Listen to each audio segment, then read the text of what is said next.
Did I check? Got it? Yeah. Okay. I guess I'll just begin. Good afternoon, everyone. Welcome to today's Housing Law Updates Lunch and Learn session. My name is Angie Pham, and I am the Community Development Worker at Waterloo Region Community Legal Services. It's my pleasure to introduce today's presenter, Veronica Jimenez Munoz. Veronica is a licensed paralegal and a member in good standing of the Law Society of Ontario since 2014. She also holds a law degree from the University of Havana, Cuba. Veronica has worked at our clinic for the past 7 years, practicing primarily in the area of housing. She is also tenant duty counsel at the Landlord and Tenant Board. As a disclaimer, this session is being recorded and will be posted to our YouTube channel. If you have any questions or comments throughout this presentation, please feel free to drop them in the chat box. And I will also send out the slides as well as the recording link afterward. Thank you so much, and I will pass things over to Veronica. Hi, Angie. Thank you for the presentation. I can see that there are a few persons still in the wait room, so would you mind not meeting them?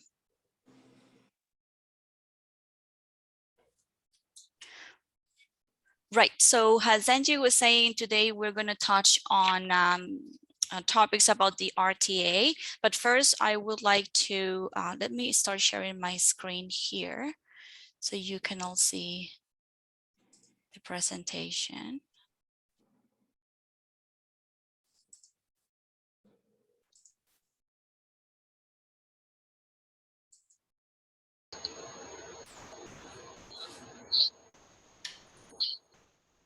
Right, can you see that?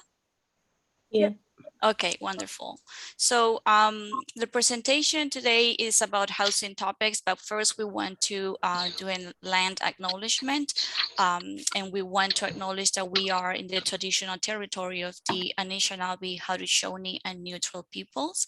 Waterloo region is situated on the Haldimand Tract, which is the land promised to the Six Nations that includes 6 miles on each side of the Grand River. We want to thank them for allowing us to do this good work on their traditional lands. So today's presentation is going to give you an overview, very brief about the RTA, specifically the tenants' rights under the RTA. My understanding is that those who have signed in today, most of them might have already an understanding of the Residential Tenancies Act and the tenants' rights. So I'm not going to go in depth into too much in depth into these topics. I also want to touch on the eviction process, the basics, how it looks like, but I want to focus the presentation on Bill 184, which introduced amendments to the Residential Tenancies Act. And these ones were from July 21st, 2020, and other ones that came into force recently, September 1st, 2021. I also want to touch on the rent increase for 2021 and 2022, some specific considerations about that. And at the end, I want to give you some tips on suggestions on how to deal with tenancy issues in view of these RTA amendments, and also what tenants' rights are. There will be an opportunity for questions too. If you have any questions as I speak, feel free to put it on the chat box. Angie is going to be monitoring that. But at the end, there will be also a chance to ask questions if you don't feel like interrupting. That will be totally okay for me.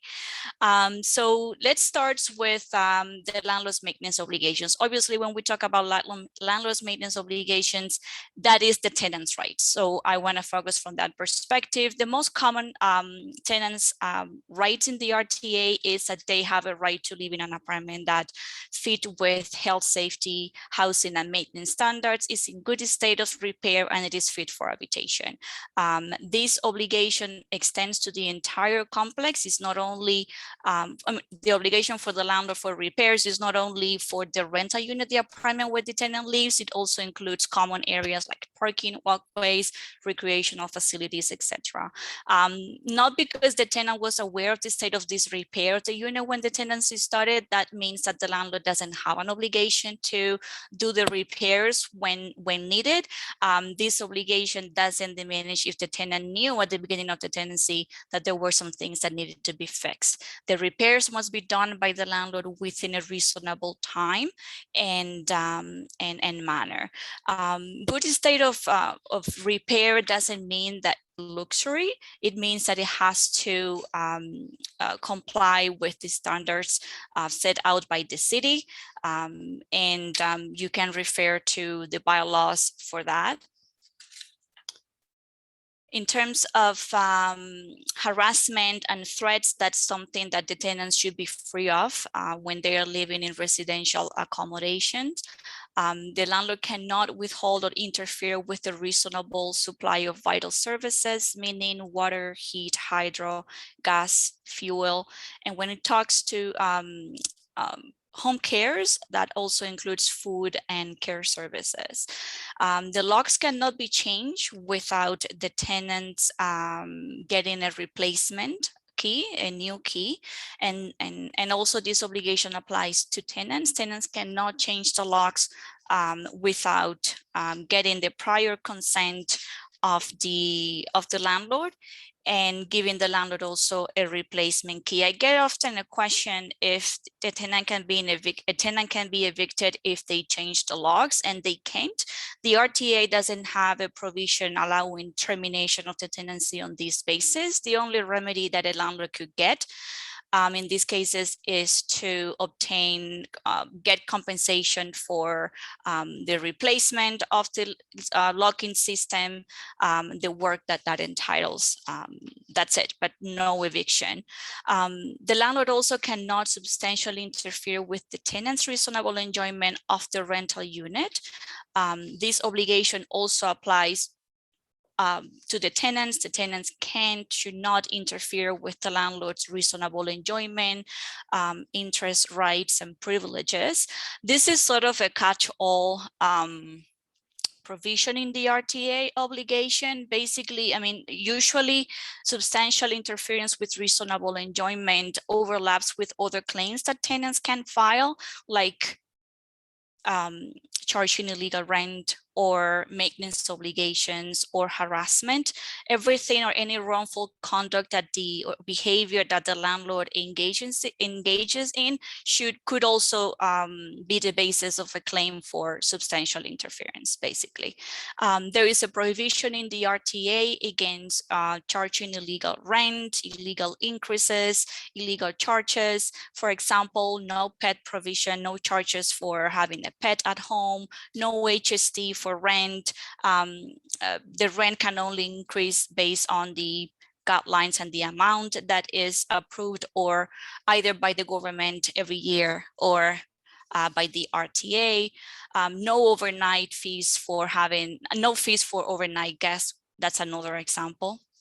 With respect to the tenant's privacy, the landlord is also obligated to provide the tenant with 20 hours written notice of entry, and some extensions apply. You see here in the presentation that I have divided details about entry with notice, when it's required, and when the landlord doesn't have to give notice of entry to the tenants. Normally, as I said, entry with notice is in writing, 24 hours minimum, the notice time, and the notice must indicate date, time, purpose of the entry, and the entry has to take place between the hours of 8 a.m. and 8 p.m. In emergency situations, the landlord does not have to give notice of entry. The tenant also, if the tenant consents with the entry of the landlord, that entry is legal and the landlord doesn't have to notify in advance. If the parties have consented, it is part of the tenancy agreement to provide housekeeping duties. This is another exemption where the landlord doesn't have to provide notice of entry. And if parties have agreed to end the tenancy or have provided a notice of termination, that's another circumstance where the landlord can enter to show the unit to prospective tenants.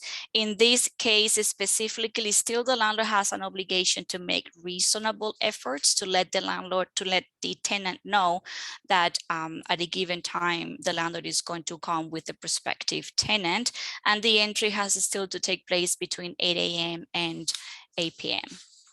Now, when it comes to the eviction process, there is basic information. One, the tenants have security of tenure. What this means is that unless notice has been given by the tenant, an agreement has been entered into to end the tenancy, or there is an eviction order from the Landlord and Tenant Board to terminate the tenancy will continue.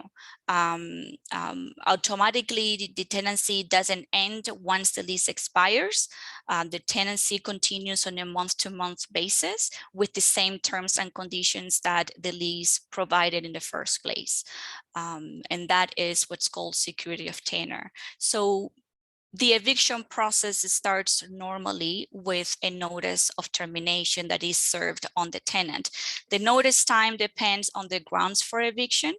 For example, I'll take the example of arrears, 14 days if the tenant pays the rent by the month, 7 days if the tenant pays the rent. The rental period is maybe daily or weekly, which we hardly see. So the termination date also, there are notices that are voidable and others that are not. Voidable notices are N4 and the first N5. Notices that are non-voidable means that the tenant, no matter what the tenant will do, the landlord can file an application to evict the tenant. So once the notice period, the termination date expires, then the landlord can file an application with the LTB. Normally, it has to be filed within 30 days after the termination date in the notice, except in arrears applications, where there is no time limitation to file with the Landlord and Tenant Board. Once the application is filed and the landlord pays the fee, then the board issues a notice of hearing to the parties with the date time that the hearing is going to take place. The LTB then holds the hearing, and that's the opportunity for the parties to present their opinions, their arguments, the evidence, and request specific remedies from the tribunal. As a result of that, then the LTB makes a decision, and if it is that the tenancy should be terminated, a deadline or timeline to do so will be indicated in the notice. Once the order becomes enforceable, then the eviction, if the tenant doesn't move out voluntarily, the eviction can be enforced through the sheriff office.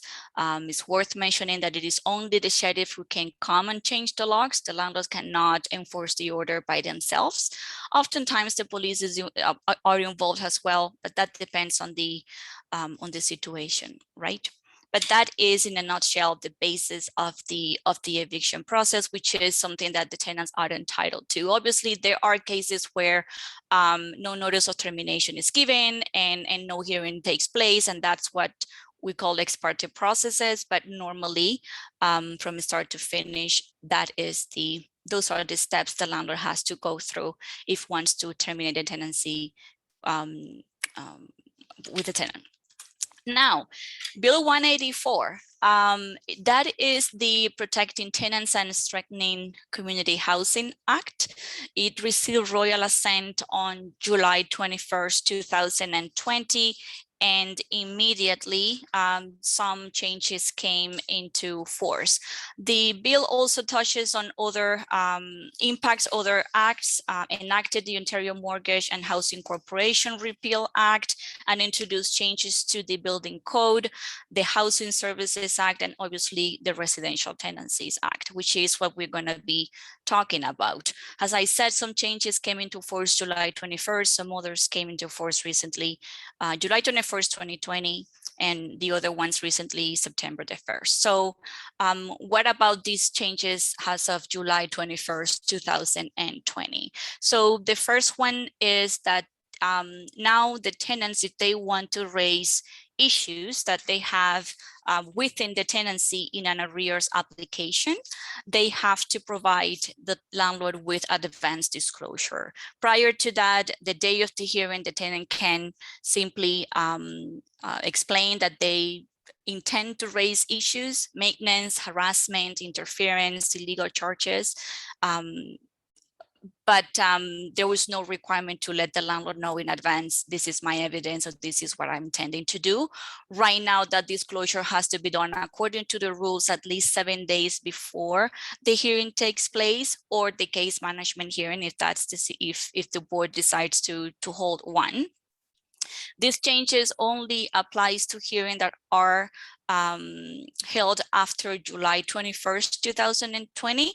No matter if it doesn't matter if the application was filed earlier than that date. The tenant must provide a written description of this issue and a copy of the evidence to the landlord and to the Landlord and Tenant Board. There is a form available online for that. It's not mandatory, but I recommend it because it's very user-friendly. It's a table and it's very easy to follow and fill out. So that ensures that the tenant doesn't miss any information that is relevant and the tribunal needs in order to make a decision about this specific claim. If the tenant fails to meet that disclosure requirement, the Landlord and Tenant Board will not allow the tenant to raise tenancy issues in an arrears application unless has provided an explanation that is satisfactory to the member as of why they could not meet this requirement.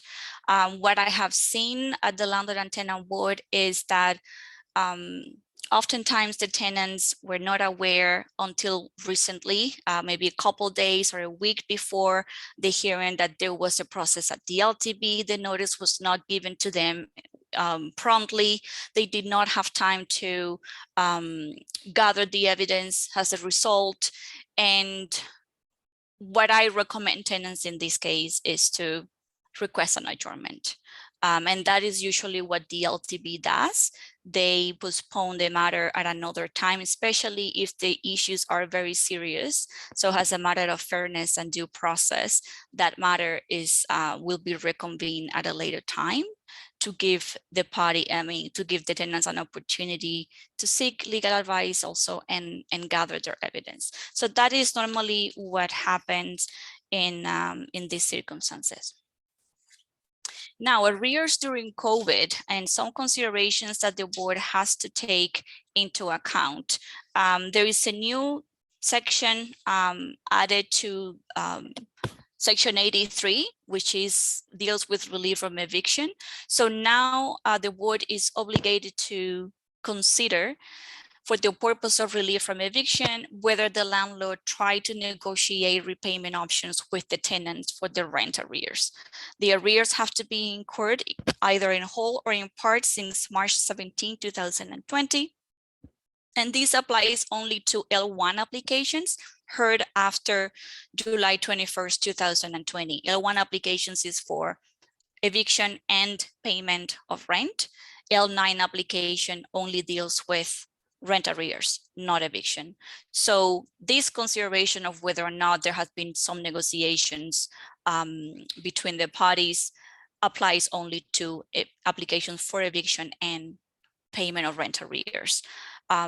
Oftentimes these conversations have not happened. Parties get to the hearing, get before the member, and that's the first time that they discuss arrears.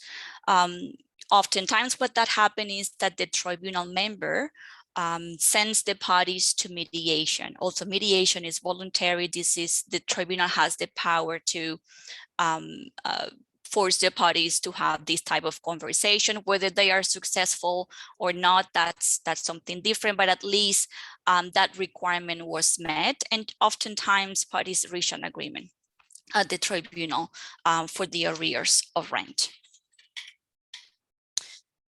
Another change is that agreements for rent arrears now can include a Section 78. This is for agreements reached out between the parties with the assistance of the mediator or consent orders, and is only applicable to L1 applications. The Section 78 basically means that a landlord can obtain an eviction order against the tenant with notice to the tenant and any hearing if the tenant breach repayment agreement. That is what Section 78 means. Payment agreements, if agreed before the hearing date, they can be filed with the tribunal, and that doesn't need to, parties do not have to have a hearing. And there is a payment form available at the Landlord and Tenant Board website for that. But I strongly recommend tenants, before making any agreements outside the board jurisdiction, to reach out for legal advice, because once that payment agreement form is signed or an agreement is made, is binding between the parties, and the tenant oftentimes do not read the entire document. They trust on the landlord, and they are not aware that there might be other options. Like, for example, instead of including a Section 78 clause, they could request a reopen of the application, which will give them an opportunity of notice and another hearing if they breach the payment plan. The option to request a reopen instead of a Section 78 is available to both L1 and L9 applications.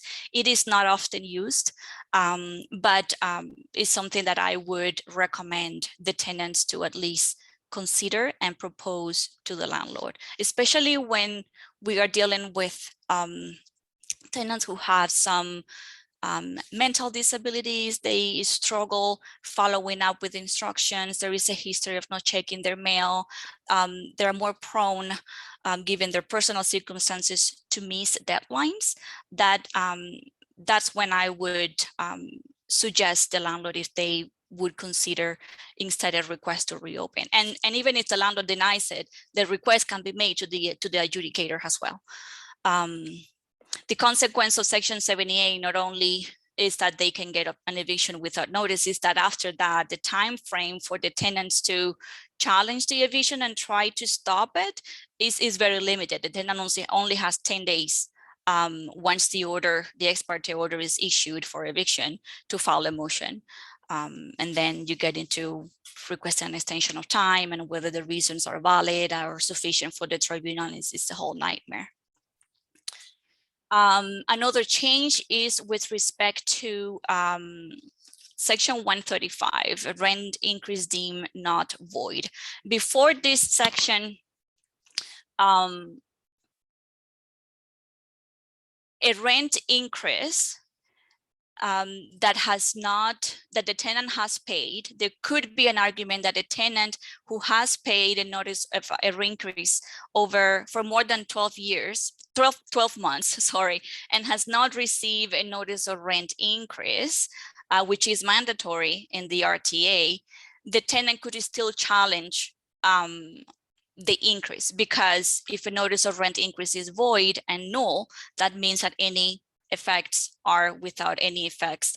Any effects after that are also null and void. So now the RTA has completely changed that argument. Now, if a rent increase is valid if a tenant has paid it for at least 12 consecutive months and has not made an application to challenge the validity of the increase within 1 year. So no matter what, just by the passing of time, if the tenant has paid the increase for 1 year, whether they receive a notice of rent increase or not, that increase is deemed valid and is a lawful rent. That's very important change, and tenants should be aware of it. N12 and compensation for the purchaser's own use. Prior to these changes in force July 21st, 2020, when the landlord serves an N12 on behalf of the purchaser, there was no right for the tenant to get compensation. Now they do. So N12 notices the tenants serve on behalf of the purchaser. The tenant is entitled to get 1 month's rent compensation, or the landlord has to offer a rental unit that is acceptable to the tenant. It is, in this case, the landlord's obligation to pay the compensation, is not the purchaser. And the compensation has to be paid by the termination date in the notice. If this requirement is not met, the application is simply dismissed. There will not be an eviction, and we have seen that outcome that is consistent from the Landlord and Tenant Board. The landlord and the purchaser, in order for the landlord to give a tenant on behalf of the purchaser, there has to be an agreement of purchase and sale signed between the landlord and the purchaser. And these changes apply to any N12s given to the tenants on behalf of the purchaser after July 21st, 2020. Now for N13s, changes are with respect to entitlement to compensation too. Before these changes, when a tenant lives in a unit that has fewer than 5 units, the tenant was not entitled to compensation. Now they are. So if the N13 is given to the tenant for repairs and renovations, and the tenant has lives in a unit with less than 5 units, it's entitled to 1 month, or offer an acceptable unit to the tenant in the case that the tenant is not moving back once the repairs are done. If the tenant is moving back, it is 1 month's rent, or rent for the time that the renovations will take place, the renovation period, whatever takes less. When it comes to demolition and conversion, it would be 1 month's rent, or to offer a tenant a unit that is acceptable. If the tenant lives in an apartment that had at least 5 units, the tenant the tenant receives a notice for repairs and renovation.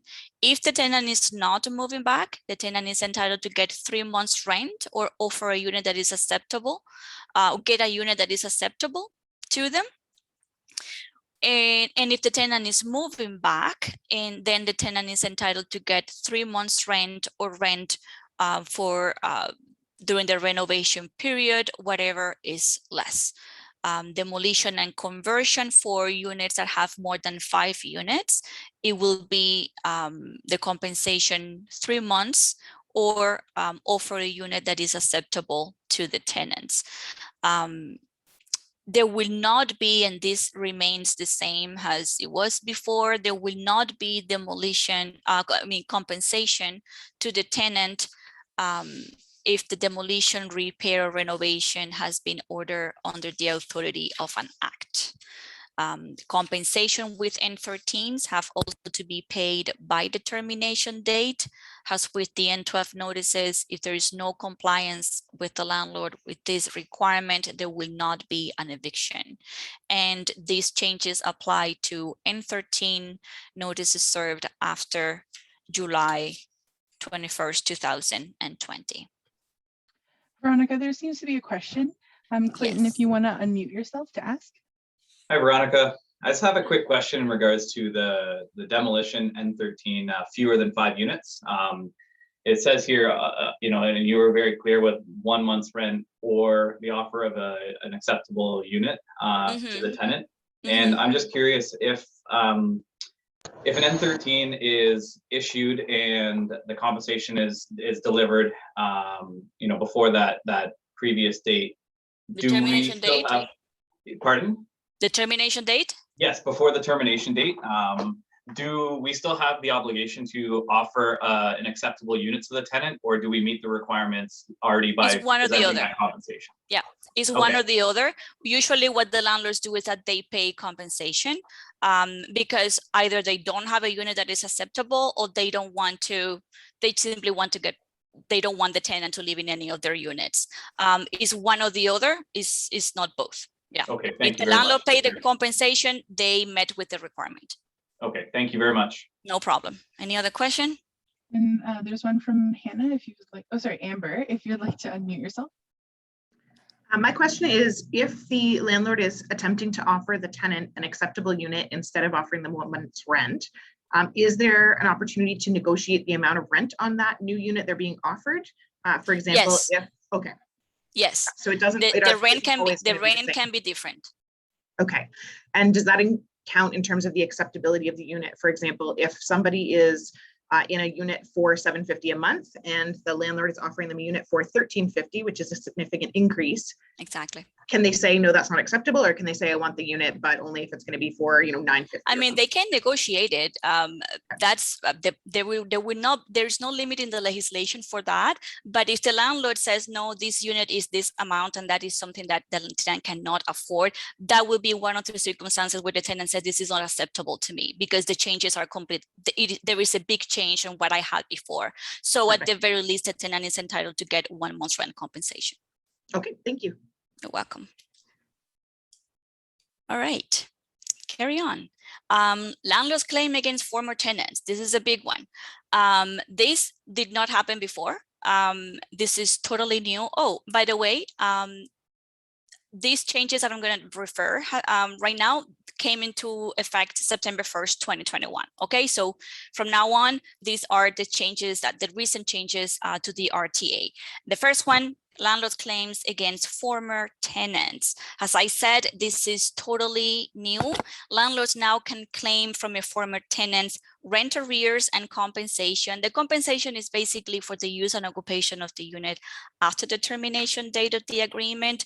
If you had eviction orders from the tribunal, let's say for arrears of rent, you will see that the board makes a calculation of how much is owed up to the termination date.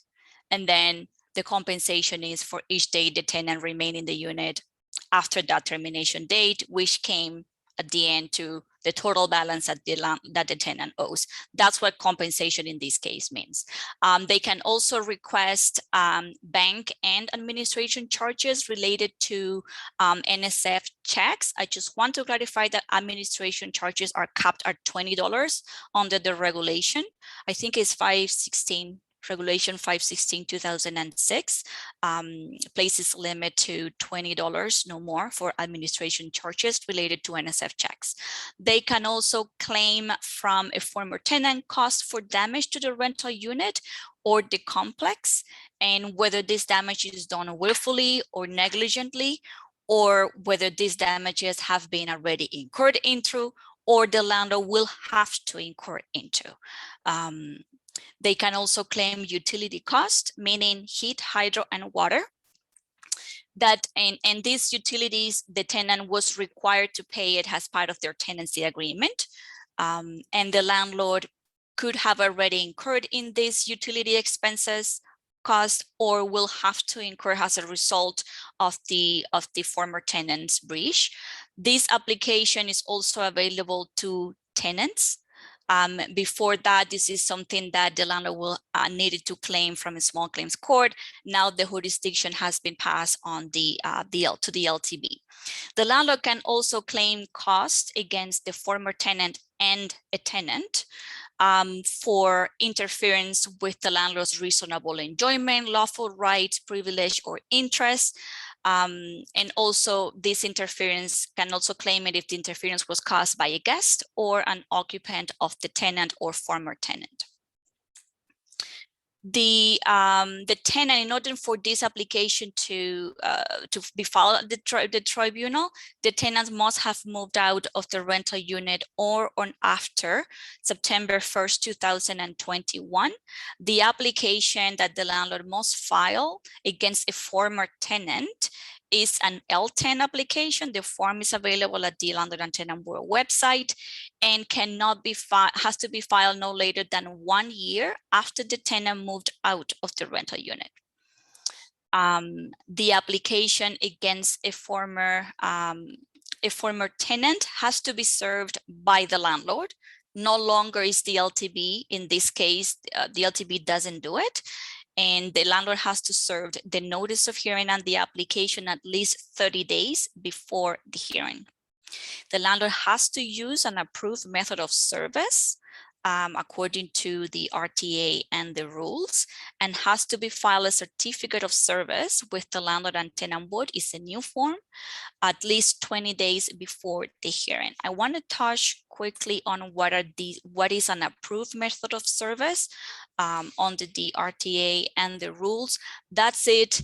The document, the notice, and the application can be served in person, by mail or courier to the address where the former tenant resides, can be left with an adult at the former tenant's place of residence, can be left at the place where the mail is ordinarily delivered, can be put under the door or on the mail slot, can also be served by mail if during the tenancy agreement the parties, the former tenant or the tenant and the landlord agreed that this will be a method of service, and if can be proven that the document actually came to the attention of the tenant or the former tenant. The landlord can request an alternative method of service from the Landlord and Tenant Board, but for that they need authorization. And this request has to be made at least 40 days before the hearing. Chances are that these type of hearings are ex parte. Obviously, the tenant is not aware, the former tenant is not aware up to that point that a document has not been able to be served to them. So that makes sense that there is just the landlord and the tribunal in this type of request for these short hearings. Any questions? Okay. Now, another change is with respect to requirements that the landlords have to comply when they are filing for evictions based on N13 and N12 notices of termination. As I said before, N12 is notices for own use and N13 is for demolition, repair, or conversion to non-residential use. For N12 evictions, the landlord now has to file the affidavit or a declaration at the same time that the application is filed. Before, the tenant was getting a copy of this affidavit the day of the hearing, reducing the opportunity to challenge the landlord's good faith at the hearing. Now, because they get this information beforehand, the affidavit, by the way, is sworn, or the declaration is affirmed by the person that intends to move into the unit. So the more information that the tenant can get beforehand with respect to the related to the plans that the landlord has will increase the chances of actually being successful or challenging the good faith of the landlord. So this is a way that I think it works good for the tenants, give them more certainty that they will get a due process or some fairness, right? So for N12s and N13 evictions, the landlords now are required to disclose all N12s and all N13 notices that they gave to a tenant in the last 2 years for any rental unit. This is true if the notice was for a different rental unit, and if the landlord no longer owns the rental unit. So this disclosure requirement is not about the complex where the tenant lives, is not about the unit where the tenant lives. Any property that the landlord owned for the past 2 years and they served an N12 or N13, they have an obligation to disclose it. I know what you're going to think. How do I actually know that the landlord is complying with that requirement? Is the landlord actually concealing that information? There is a possibility. So there is a lot of investigation that the tenant needs to do when if they intend to challenge the good faith of the landlord. Oftentimes the tenant just know because they know the neighbors, they have been living in the unit for many years. So they have that information. So feel free to challenge the landlord on that. They should challenge the landlord if the landlord is not disclosing that information at the hearing. Now, disclosure includes the date the notice was given, the address of the rental unit. If it is an N12, the identity of the occupant, the person that wanted to move in according to that notice. If it is an N13, what was the activity demolition, renovation. And if applicable, if there has been any LTB file numbers with respect to these notices. I think that this is important because the tenant could follow up with the tribunal and get a copy of that LTB order if issued, and could be helpful to know what was the outcome, what was the reasoning for the member, okay? What facts are around that. That at the end of the day, I think is going to be useful or provide more light into the issue and the purpose of the tenant challenging the eviction and staying in the unit. Yes, so the tenants now can, there are changes in the tenants' claims against landlord when it comes to T5 applications. T5 applications are applications that a tenant can file if they moved out of the rental unit pursuant to an N12 or N13 that was served to them in bad faith. It is also possible to file a T5 when the tenant was not allowed by the landlord to move back into the rental unit for N13 notices for repairs, and they exercised and they told the landlord that that was their intention. So what is new in here is that there are additional remedies, and that is that the board can award general compensation in an amount not exceeding 12 months of the last rent that was charged to the tenant. The tenant does not have to incur in any expenses to claim this remedy, but it has to be at the very least prepared to explain how was this amount determined. General damages are damages that are not quantifiable. They are intangible. The classic example is pain and suffering. You cannot put a dollar sign into it. So this is something that's new and will benefit greatly the tenant and hopefully discourage landlords from filing applications when really their intentions are different. T5 applications, these changes applies to applications filed after September 1st, 2021. If we are talking about an application that was filed before but hasn't been heard as of September the 1st, the old rules still apply. However, even when in these circumstances where the application was filed before September the 1st and the tenant is still waiting for a hearing, not because the filing was before these changes came into force, that means that they are not entitled to get these general damages. There is a residual clause in the RTA, which is subsection 57 sub 3 sub 4, that deals with the remedies that the tribunal can award to a tenant in a T5 application. And the very last one is any other order that the board considers appropriate. So one way or the other, I think these changes do not make will not prevent the tenant from claiming the general damages if the application was filed before September the 1st, because it's still the Landlord and Tenant Board has this authority. I think what the LTB, the message that should be sent, or the message that the Parliament sent to the tribunal with these changes is that it doesn't matter whether we have a new clause or not. I think the importance is to, one, demonstrate that the existing remedies at the tribunal when these applications were not sufficient to prevent unlawful evictions. And number two, there is some understanding that the compensation that the tenants were getting before was not enough.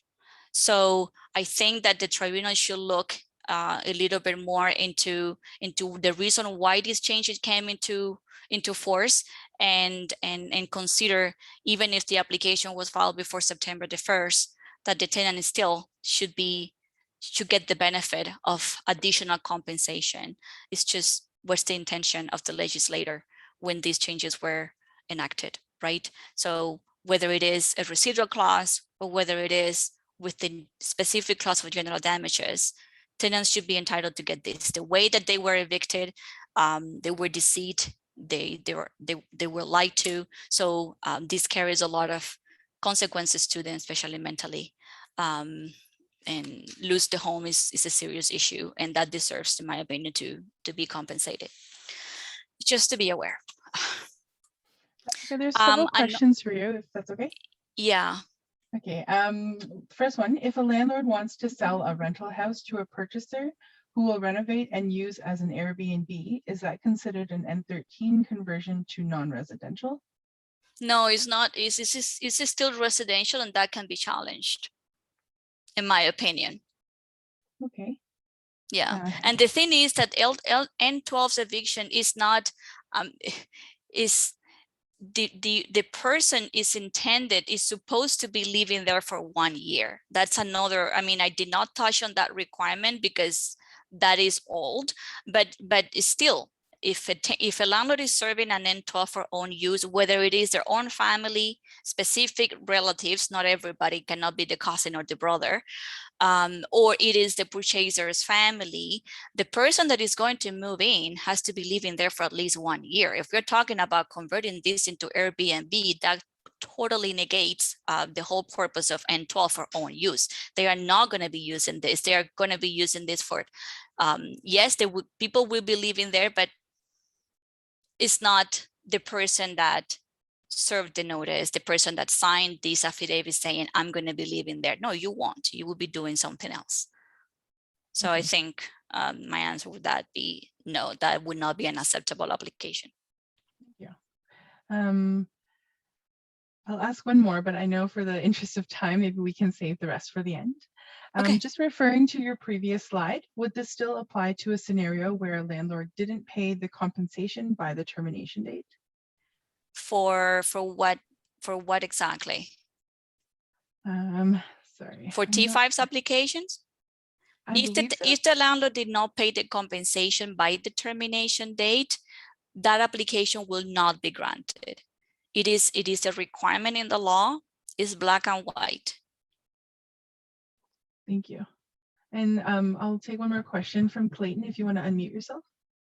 Hi, Veronica. I've seen this done a couple of times in duplexes or triplexes where a purchaser buys the building and there is a vacant unit, but then other people who are also occupying the other one single unit or the other 2 units, and they are below market rent, air quotes there, and the purchaser decides that they want to live in the lowest rented unit instead of the vacant unit. Is that a bad faith claim, especially when they say that they want to renovate the vacant unit and have that rented out, or what typically happens there? What typically happens, I mean, the standard that, I mean, what the landlord needs to prove at the Landlord and Tenant Board in N12 evictions is that they have a genuine intention to occupy the unit. Whether there was another unit that is vacant in the same complex and the tenant believes that the landlord could have moved into that vacant unit, I have seen in my experience at the LTB that is not a circumstance that has too much weight into the application. The reasons why the landlord chose one unit over the other, that necessarily it might not, usually is not relevant, and it's not an indication of bad faith. If the landlord shows up at the hearing and has a concrete plan, everything laid out, yes, it requires some renovations, but I still going to move in after that, chances are that that application can be approved. I'm not discouraging the tenants, and actually I don't, to bring in that up to the tribunal, because that, together with maybe other circumstances, can lead to establish bad faith on the landlord.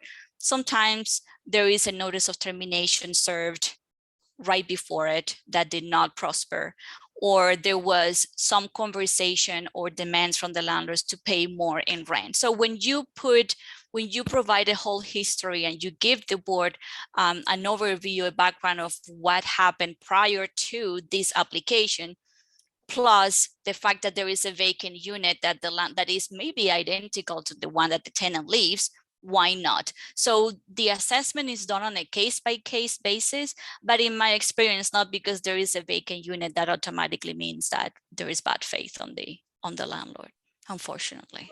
Thanks again. Okay.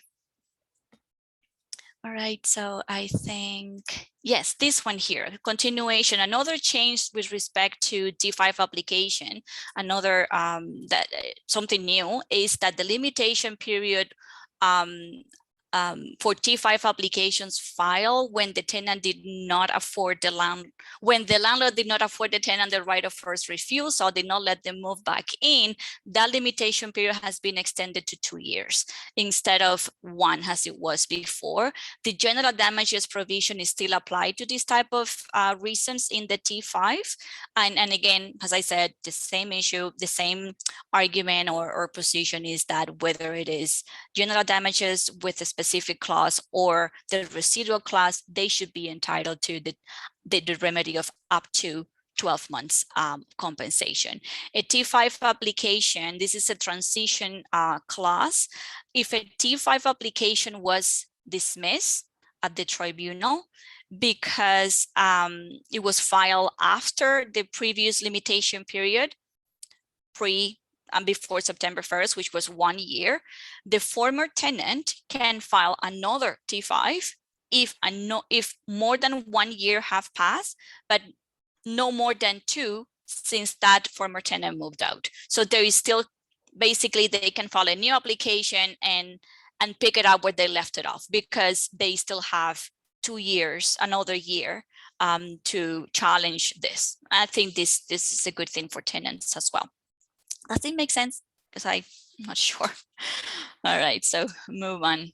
Rent increases for 2021 and 2022. We know that rent increase for 2021, we did not have rent increases because the guideline was 0%. That doesn't mean that there were not rent increases, because there was still a possibility that the tenant would have to pay a little bit more in rent if, for example, an above the guideline increase application was granted and an order was issued from the tribunal. So 2021, the rent freeze was simply saying the guideline for that year is 0, but anything above that can still happen. The landlord can collect it if has been approved by the board. Still, rent is allowed to increase by agreement between the parties, because additional services have been arranged, have been discussed and agreed to.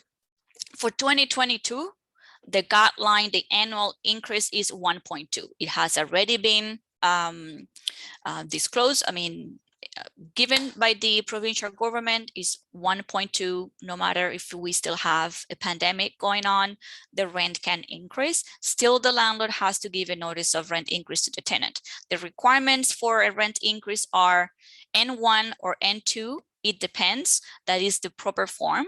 The tenant is entitled to get minimum 90 days notice of rent increase, and the rent increase has to say how much is going to increase and as of when. The rent can only increase every 12 months, or if 12 months have passed since the tenancy started. That's what we call the 12 months rule. As I said before, the provincial government authorizes the guideline every year, and by law, it is capped at 2.5%. There are different rules that apply for social housing and care homes when it comes to rent increase. And for newly occupied units before on or before November 15, 2018, rent can increase to any amount. So these units are not subject to rent control, but it still can, the rent can increase to any amount, $100, $200, but it's still the tenant has to receive a notice of rent increase with the requirements that I mentioned before. Now, some tips when dealing with issues in general terms. Landlords should be made aware of the problems that tenants are having in their unit as soon as the problem starts. It is a right for them, for example, to tell the landlord about the repairs and how they have the right to have the repairs done, but they also have an obligation to let the landlord know about it within a reasonable time. I have often seen the tenants don't say anything to the landlord, and then they are blamed for a problem that had caught before or fixed before would have been, the expenses would have been less or would not have worsened as it did perhaps. So let the landlord know as soon as possible when the problem arises, and do it in writing if possible. The tenant should maintain a written communication with the landlord whenever possible and document any steps to have the issue addressed. And that information is going to be later on evidence if the issue escalates and there is no other option than bringing the matter before the tribunal member. If we are dealing with maintenance issues, I strongly recommend tenants to contact municipal authorities or provincial authorities like the fire department, like bylaw, property standards, the rental housing enforcement unit, the police. The enforcement unit is an agency from the Ministry of Housing and Social Services. I think that's the name, is an enforcement agency totally independent from the Landlord and Tenant Board. So regardless of the fact that the tenant may file an application to the tribunal, they can make a complaint to the Rental Housing Enforcement Unit. And they can open an investigation if there has been some breaches of the offenses under the RTA. And they can follow up with the landlord, and oftentimes that resolves the matter. But if not, that would be evidence that the tenant can use in support of their claim against the landlord. They should keep receipts of any expenses because they could recover these expenses back in an application as some of the remedies that the board can give them. And I put in their duty to mitigate. That's very important, not because you spend X amount of money, that means that you're going to get it back if your application is successful. The tenant has also, anybody that has a claim against another one, have a duty to minimize losses. So if there was an option that was cheaper, they should choose that. We're talking, for example, bed bugs. If a table can be cleaned with chemicals, that would be preferred, and that is cheaper than throwing out the table and expecting or asking the landlord to pay back for a new one. So that's something to take into account. If we are dealing with accommodation under the Ontario Human Rights Code disabilities, the landlord needs to know about this as soon as possible. There is obviously some information that will have to be provided to the landlord so that the landlord knows or can determine the best way to accommodate the tenant's needs and disabilities. But it is a process that is two-way. Both parties have to collaborate. Both parties are supposed to engage in this accommodation process. The Ontario Human Rights Code takes precedence over the RTA. So yes, the obligation to accommodate the tenant needs is up to the point of undue hardship and is mandatory. So if there are accommodation needs, the landlord needs to know. When we're talking about for special, and what's next is especially when it comes to applications that can be filed against former tenants. If a tenant moves out, they should keep receipts of any rent that they have paid for at least 1 year, and they should also keep information from so they should also do an inspection or document the conditions of the unit upon moving out, and keep that information for at least 1 year. So if they can take photographs, take videos, if they can do a walkout inspection with the landlord upon moving out, do so, and keep that information handy for at least 1 year.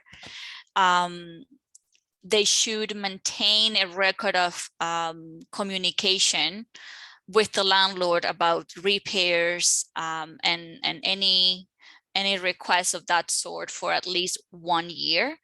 When I say this is because It's just to prevent the landlord to say, oh, you were the one at fault. These damages, you made this, it's your fault. No, I told you about the repairs promptly and you failed to do it. So that could be later on a defense that the tenant could bring against an application for an application against them for damages that they allegedly did when they were living there. They are not entitled, they are not responsible for wear and tear. So that's something to consider as well. I skipped something on the top, and that is if the tenant disagrees with the rent that has been charged, the landlord must be made aware promptly, and they should file a 2-1 application if necessary, because the rent is lawful if it's paid for more than 1 year, just by the passing of time. If they disagree with the rent charge, tell the landlord and do it in writing. For N13 evictions for repairs, if the tenant intends to move back, the tenant should maintain should keep the landlord updated of their personal information, the contact information, address, phone number, their email. And they should also check on the progress of the repairs regularly. What's happening, just drive by and just be on top of it, because what the tenant don't want is that lose contact or simply wait for the landlord to get in touch with the tenant, and last thing you know, the unit was given to somebody else. And obviously seek legal advice as soon as possible. Because the more information they have about their rights and obligations to, the better.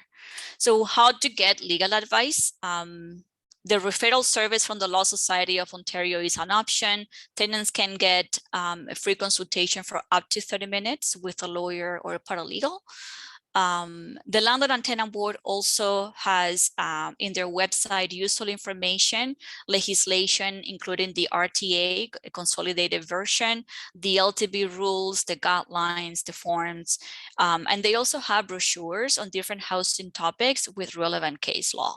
However, I do not recommend contacting the Landlord and Tenant Board for legal advice.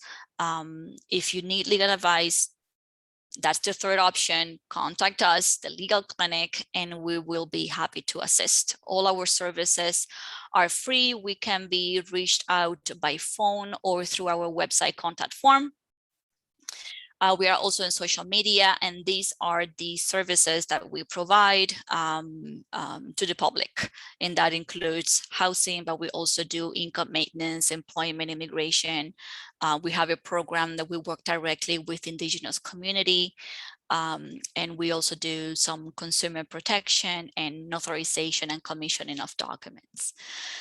So having said that, that concludes my presentation. I hope you had lunch and you learned something in this lunch and learn. So if there are more questions, I'll be happy to take that now.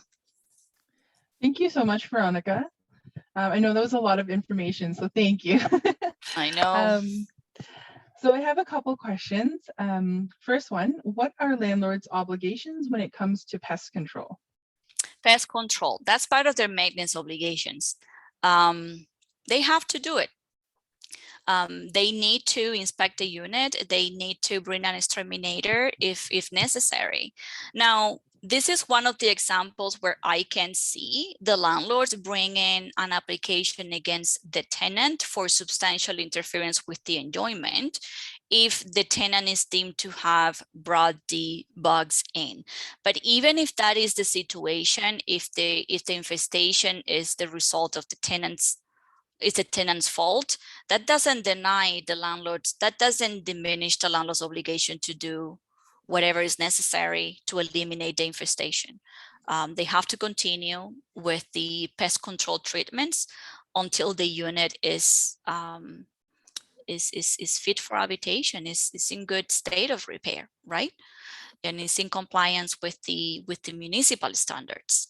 If an application can be brought later on, that's fine. If the tenants are not responsible or they think that it's not their fault, they don't have to comply with the landlord's demands for reimbursement.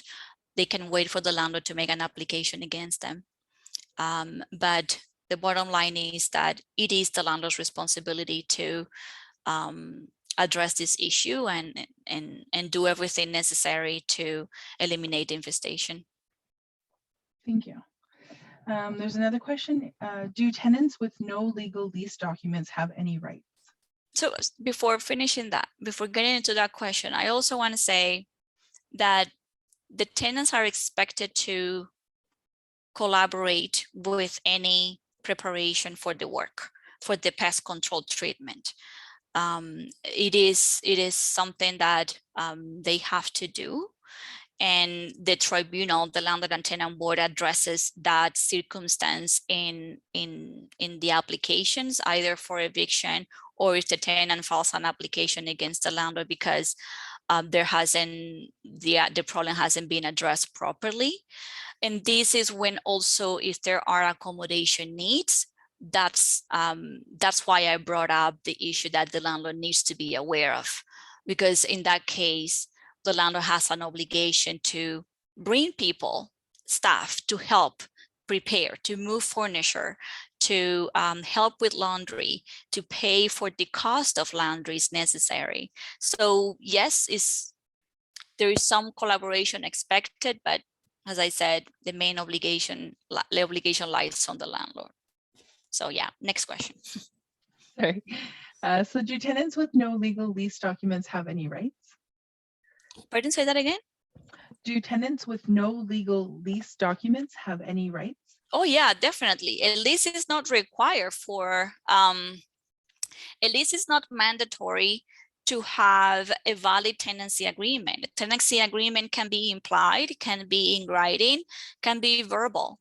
Obviously, when you don't have a document that backs you up, that actually says out what are the terms and conditions of the agreement, it might be a little bit difficult to enforce that because it's I say, you said, then you might have to rely on email communication, text messages, or witness testimony, but not because there is no document or lease agreement. That doesn't mean that there is no tenancy. There could be a tenancy, and even if the lease agreement is not in the standard form that has been approved, I think it was 2018 when that came in force, that doesn't mean either that there is no tenants, that the tenancy agreement is invalid. It's still valid. Thanks, Veronica. And the other question is, can you talk about other types of evictions, like when rent is not paid or when the client is not adhering to guidelines, for example, smoking inside? Well, if for arrears of rent, we can talk a lot about evictions for rent arrears. Tenants in this case are entitled to get a notice. Now, if the landlord only seeks an order from the tribunal for the payment of the rent arrears, eviction is not an issue. The landlord will not serve a notice of termination because termination is not a problem. It's not a remedy sought. But the landlord then can file an application straight to the tribunal, and the tenant might have to end up paying the landlord's filing fee. That's something to consider. But if it is eviction and payment, obviously the tenant is entitled to notice, as I said before, and the process is the same as I explained. There will have to be a hearing before the tribunal and an order actually ending the tenancy. Relief from eviction is something that it is mandatory and has to be considered in any application for eviction. What are the circumstances around that case that could deem an eviction unfair? Relief from eviction is not only dismissing the application. It's not fair to evict the tenant. Sometimes the board member exercises this authority by granting an additional time to move out, and still the termination is granted. So I just want to make you aware that it's not only you are allowed to stay, the application would not prosper. The other question was with respect to behavior of the tenant. If the tenant engages in a behavior that is inappropriate, this could lead to an eviction. It's not for the landlords to evict a tenant. They have to, it has to fit the grounds, the eviction has to fit in one of the categories or grounds that are determined by law. If the tenant has not engaged in a behavior that is one of those included in the RTA, provided for in the RTA, there will not be an eviction. These cases could be, as I said, the N12 and the N13. In addition to that, and in addition to rent arrears, substantial interference with the landlord's enjoyment, harassment, damages. It could be engaging in illegal acts, impairing the safety of another person in the building.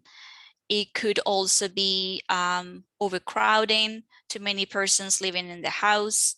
There are multiple reasons for eviction. We can dedicate just one session to that.